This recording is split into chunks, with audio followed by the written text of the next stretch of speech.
Un Ciencia Podcast.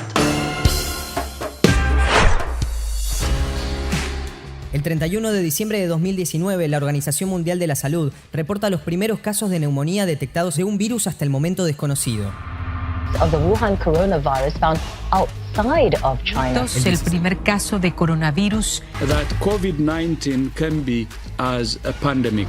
Cuarta víctima fatal de coronavirus en la Argentina. La realidad es que esta pandemia nos convoca como sociedad. En un mundo en pandemia, en un mundo en crisis sanitaria, la salud pasa a ser una cuestión primordial. La salud es un estado de completo bienestar físico, mental y social, no solamente la ausencia de una enfermedad o dolencia. Un Ciencia Podcast convocó a Victoria Mendizábal, bióloga y doctora en farmacología, hoy profesora del Seminario de Comunicación y Salud de la Facultad de Ciencias de la Comunicación de la Universidad Nacional de Córdoba. ¿De qué hablamos cuando hablamos de salud? En la actualidad vivimos en sociedades en donde la salud es casi, diría yo, un valor de época. Todos estamos de acuerdo en que la salud es una de las cosas más importantes a preservar en una sociedad y que debemos hacer todo lo que está a nuestro alcance justamente para conservar esa salud. Ahora, no todos comprendemos lo mismo cuando hablamos de salud, aunque siempre pensamos que estamos hablando de lo mismo, ¿no? En aquella definición de la Organización Mundial de la Salud, todos asumimos que es este estado de completo bienestar físico, mental y social, y no solamente la ausencia de afecciones o enfermedades, pero lo que me parece interesante reflexionar acá es qué entendemos por salud en la práctica, en nuestra práctica diaria, en nuestra práctica cotidiana. ¿Qué entienden por salud las instituciones? ¿Qué entiende por salud la salud pública o los sistemas de salud? Y me parece que ahí es interesante hacer una reflexión e ir un poco más allá, porque es muy evidente que, a pesar de que estamos diciendo no es la ausencia de enfermedad o no es la mera ausencia de enfermedad, muchas veces en lo concreto nos manejamos como si así lo fuera. Y por otro lado decimos no es solamente el bienestar físico, sino que también es el mental y el social. Sabemos que la salud tiene muchas otras dimensiones y además esa salud no es un proceso estático, sino que es una relación dinámica entre las personas, los procesos biológicos, ecológicos, culturales, económicos y sociales donde viven estos individuos o estas personas, ¿no? Entonces ese concepto de salud va cambiando, es móvil, es modificable y podemos hablar en realidad de procesos de salud. ¿Cuánto y cómo juegan otras dimensiones dentro de la salud, como pueden ser la dimensión social, la dimensión emocional, el medio ambiente? La pandemia ha mostrado qué tan relevante es ese bienestar meramente físico muchas veces y ha dejado de lado otras dimensiones como la dimensión emocional, donde claramente resulta fundamental ver cómo se regulan los estados emocionales, los pensamientos y las conductas frente al estrés cotidiano. Claramente la dimensión social, el grado de relaciones que tenemos, cómo son nuestros vínculos con nuestros amigos, con nuestra familia, en nuestro entorno laboral. La dimensión mental, cómo vamos de alguna manera regulando nuestras capacidades cognitivas a la hora de funcionar en la sociedad y poder alcanzar las demandas que tenemos diariamente, nuestras propias demandas y las demandas de nuestro entorno. Y, por supuesto, la dimensión ambiental, es decir, dónde estamos inmersos, en qué ambiente nos movemos, cómo es nuestro hogar, cómo es nuestra comunidad, cómo es nuestra ciudad, cómo nos manejamos en el transporte diariamente, cómo es el clima del lugar donde vivimos. Todo eso afecta a esta mirada de la salud integral o multidimensional. Y lo que muchas veces se deja de lado es otra dimensión que muchos van a buscar en otros espacios, que es la dimensión espiritual, y no me refiero solamente a la cuestión religiosa, sino a dar sentido a nuestra vida, a nuestra cotidianeidad, a tener un propósito, a tener un norte en nuestra vida. Esto es algo que cuando uno le pregunta a la gente qué es la salud o cómo entiende la salud, son cuestiones que aparecen, ¿no? que no están en esas definiciones, que no están en los sistemas de salud, pero que aparecen en las vidas de las personas y en las necesidades de las personas. Por eso es muy importante reflexionar acerca de qué concepto de salud está guiando todas estas instituciones que nos asisten a la hora de abordar nuestra salud y abordar una enfermedad. Salud individual, salud grupal, salud comunitaria. Hoy se habla de salud global. En general, cuando pensamos en salud a un nivel individual, a nivel personal, pero en realidad también podríamos pensar a un nivel grupal, en donde pensamos en la salud en términos, por ejemplo, del grupo familiar, del grupo de escolares, del grupo de trabajo. Si nos vamos un nivel más allá, podríamos pensar en una salud comunitaria, en una salud de un conjunto de personas, de una población que está localizada en una determinada geografía y que tiene unas determinadas características. Si subimos otro nivel más, podríamos hablar ya en términos de salud pública, cuando hablamos de esas distintas poblaciones que constituyen el conjunto, por ejemplo, de un país. Y en ese sentido, cuando hablamos de salud al nivel público, estamos hablando de otras características emergentes de ese nivel de complejidad que tienen que ver como, por ejemplo, la administración de los recursos, cómo diseñamos políticas públicas para generar realmente poblaciones sanas. Y un concepto que está generando un cambio radical en cómo estamos entendiendo la salud en términos de niveles es el concepto de salud global, en donde tenemos que pensar que ya no somos poblaciones que podemos separar en términos geográficos o en términos de estados, sino que estamos hablando de una salud a nivel global que incluye a toda la población humana distribuida por todas las geografías de este planeta.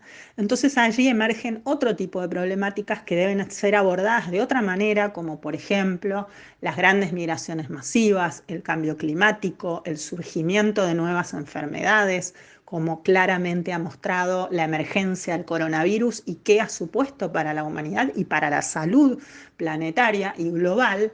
Entonces, cuando hablamos de salud global, estamos hablando precisamente de una nueva manera de abordar la salud que no solamente va a incluir cuestiones que tengan que ver con la salud individual, sino también con otras disciplinas científicas que van a intervenir, además de la medicina, además de la enfermería y las disciplinas tradicionales vinculadas a la salud. La epidemiología ambiental, la antropología, aparece la sociología, aparece el estudio de las desigualdades y cómo eso impacta en la salud, aparece la economía y muchas otras disciplinas que tienen que ver con esta nueva manera de ver la salud, que es la salud global.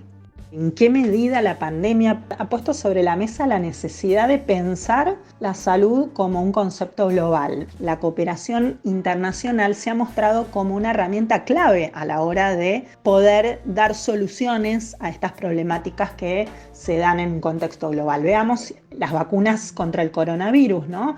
De nada sirve poder lograr en determinadas poblaciones, en determinados países, porcentajes altísimos de vacunación, si en otros lugares del planeta no se logra, no hay acceso a estas vacunas o los porcentajes de vacunación son muy bajos. Evidentemente, esa desigualdad en la distribución de vacunas afecta a esa salud global. Por lo tanto, es indispensable poder pensar en soluciones y en estrategias que vayan más allá de la cuestión individual, poblacional e incluso de salud pública.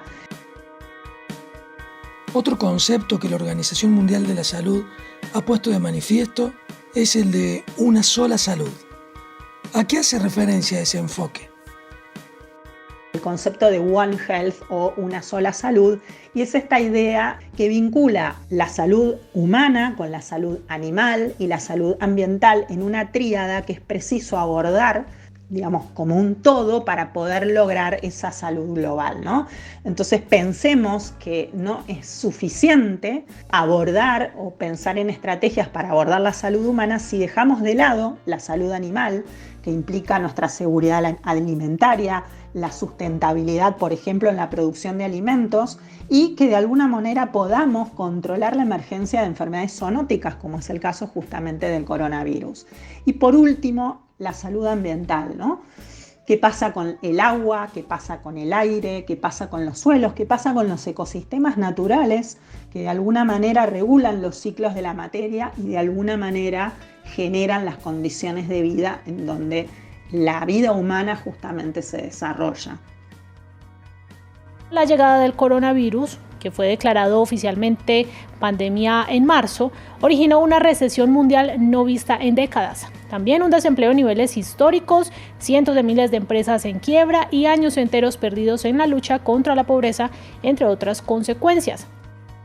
Otro de los aspectos que me parece que la pandemia también ha puesto sobre la mesa es esta falsa dicotomía entre salud y economía que desde el principio de la pandemia diversos medios de comunicación y algunos gobiernos fueron queriendo instalar, ¿no? Como si se tratara de dos compartimentos estancos. Pretendieron polarizar esta situación, o se defendía la salud pública, se priorizaba la vida en detrimento del crecimiento económico, o bien se hacía foco en la economía, en mantener el crecimiento económico en detrimento de la salud de algunos sectores de la población.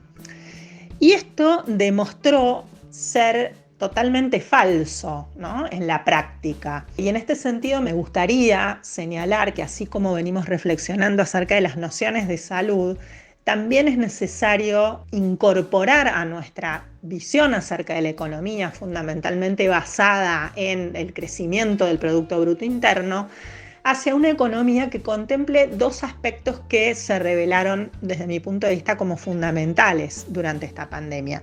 Y estos dos aspectos son la ecodependencia y la interdependencia. La ecodependencia la vimos claramente justamente al principio de la pandemia en esta cuestión de quién era el personal esencial. El personal esencial tenía que ver con todos aquellos que producen alimentos por fuera de las ciudades y quienes llevaban ese alimento, esos productos de la tierra, a las ciudades para garantizar justamente el acceso a la alimentación, el acceso a los recursos naturales que siempre la economía plantea como si fueran infinitos, cuando sabemos que los recursos son limitados y que la economía, cualquier economía, depende fundamentalmente de la producción de esos recursos. Y por otro lado, el segundo aspecto que se puso en evidencia durante esos primeros momentos de la pandemia fue cuando se cierran las escuelas. ¿Por qué? Este cierre de las escuelas puso también sobre la mesa otro tipo de personal esencial que tiene que ver con quienes realizan tareas de cuidado. Recién decía ecodependencia e interdependencia. La interdependencia justamente tiene que ver con reconocernos como seres vulnerables, especialmente en determinados momentos de nuestro ciclo vital, como es la primera infancia y la vejez, pero también en determinados momentos de la vida, como son los momentos en que atravesamos por una enfermedad o desarrollamos algún tipo de discapacidad, donde se hace absolutamente evidente nuestra necesidad y nuestra interdependencia de otras personas, de otros seres humanos. Entonces, desde mi punto de vista, estas dos cuestiones, tanto la ecodependencia como la interdependencia, revelan que necesitamos también pensar y repensar una economía que esté directamente relacionada con el sostenimiento de la vida y por lo tanto con la salud planetaria. A mediados de la década del 90, el doctor Favaloro ya lo tenía bastante claro. Porque vivimos un momento muy particular de nuestra sociedad que se ha transformado en una sociedad profundamente materialista, donde el tener, el poder y el placer es lo que predomina. Esta época, que yo creo que debe calificarse como el neofeudalismo. Los señores feudales tenían la obligación de mantener a los pobres con buena casa, bien comidos, bien alimentados, porque de ahí salía su rédito. En este neofeudalismo los de abajo no cuentan, porque el desarrollo tecnológico ha hecho que la mano de obra a veces sea secundaria. En este sentido, la pandemia también ha puesto sobre la mesa la necesidad de una ciencia que provea soluciones, como las vacunas, por ejemplo, como los tratamientos farmacológicos para combatir el coronavirus, que parecen ser la panacea, pero que han resultado no son suficientes como herramienta, ¿no? Y esto, desde mi punto de vista, revela que no solamente es importante qué tecnología somos capaces de desarrollar, sino para quién y cómo esa tecnología se distribuye. Porque como ya veníamos diciendo, no sirve de nada lograr una vacuna que se pueda aplicar a una determinada población si esa vacuna no puede distribuirse en países que no tienen acceso a esa vacuna. Y en este sentido, me parece que podemos ser optimistas, al menos como un punto de partida, porque por primera vez a nivel global se está discutiendo de manera real esta posibilidad de liberalizar las patentes de las vacunas, porque consideramos que es un bien público, ¿no? Y que en tanto bien público debe ir más allá de las necesidades y las demandas del mercado.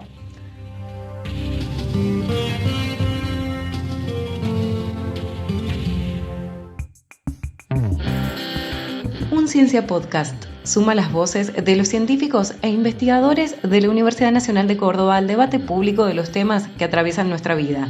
Un Ciencia Podcast. Universidad Pública, conocimiento público.